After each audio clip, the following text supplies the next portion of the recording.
Kuya Jesus, turuan mo kaming maging mapagpatawad.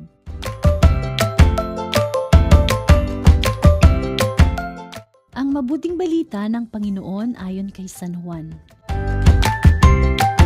Si Jesus ay pumunta sa bundok ng mga Olibo.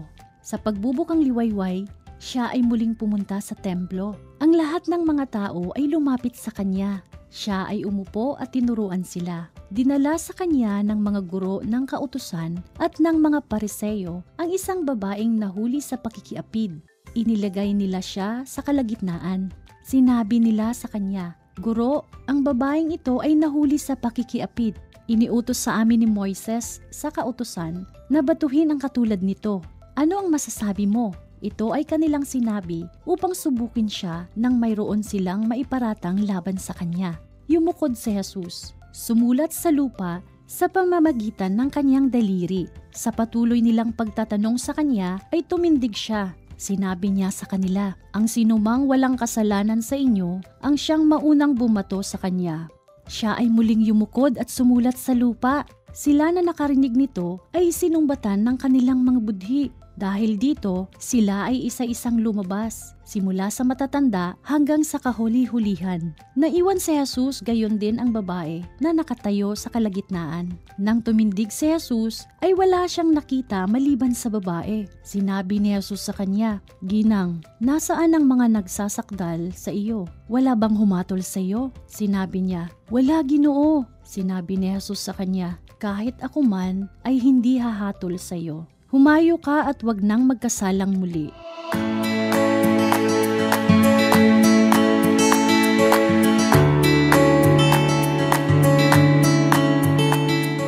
Mga bata, naranasan mo na bang may lumapit sa iyo para mag-sorry? Ano ang iyong ginawa?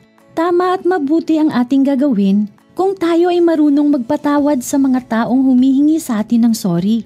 Ito ay pinaalala sa atin ni Kuya Jesus sa araw na ito. Ang maging mapagpatawad tulad ng Diyos na nagpapatawad din sa atin. Sa ating ebanghelyo ngayon ay nakita natin na pinatawad ni Kuya Jesus ang babaeng nakikiapid. Hindi dahil binaliwala niya ang mabigat na kasalanan nito, kundi dahil nais niyang ipakita na iba ang pamamaraan ng Diyos ng pagpapatawad upang magbagong buhay ang isang tao na nagkamali o nagkasala. Para kay Kuya Jesus, ang kanyang habag at pangunawa ay nakalaan para sa lahat ng nagkasala.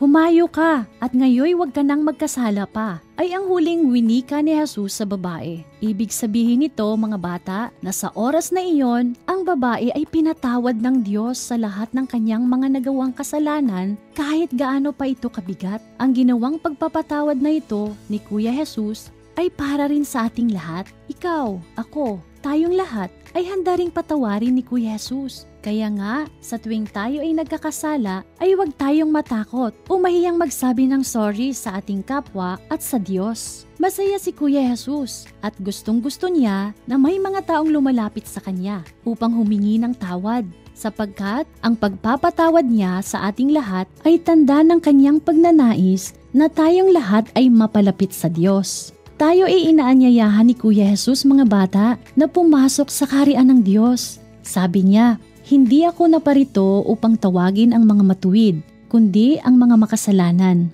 Inaanyayahan tayo na magbalik loob, na kung hindi sa pamamagitan nito, ay di tayo makakapasok sa Kanyang kaharian. Gayon din naman, inaanyayahan din tayo ni Kuya Jesus na tumulad sa Kanya at matuto tayong magpatawad sa nagkakasala sa atin. Ang pagpapatawad ay isang kondisyon ng pakikipag-isa natin bilang mga anak ng Diyos sa ating Ama at sa ating kapwa.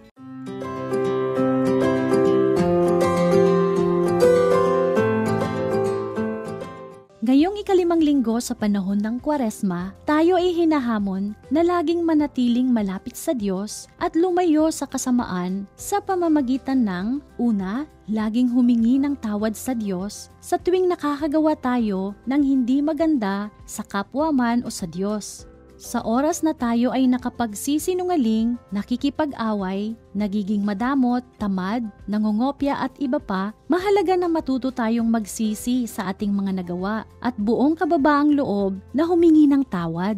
Tandaan natin na ang Diyos ay laging handang magpatawad sa atin. Ang paghingi ng tawad ay ang sorry natin sa Kanya. Matuto rin tayong lapitan ang kapwang nagawan ng hindi maganda at mag-sorry sa kanila. At pangalawa, matutong magpatawad sa iba. Kung tayo ay nagnanais na tumanggap ng patawad ng Diyos, mahalaga na marunong din tayong magpatawad sa mga nakakagawa sa atin ng hindi mabuti. Sa pagpapatawad, pinalalaya rin natin ang ating sarili sa tukso ng pagmamagaling at pagtalikod sa ating kapwa.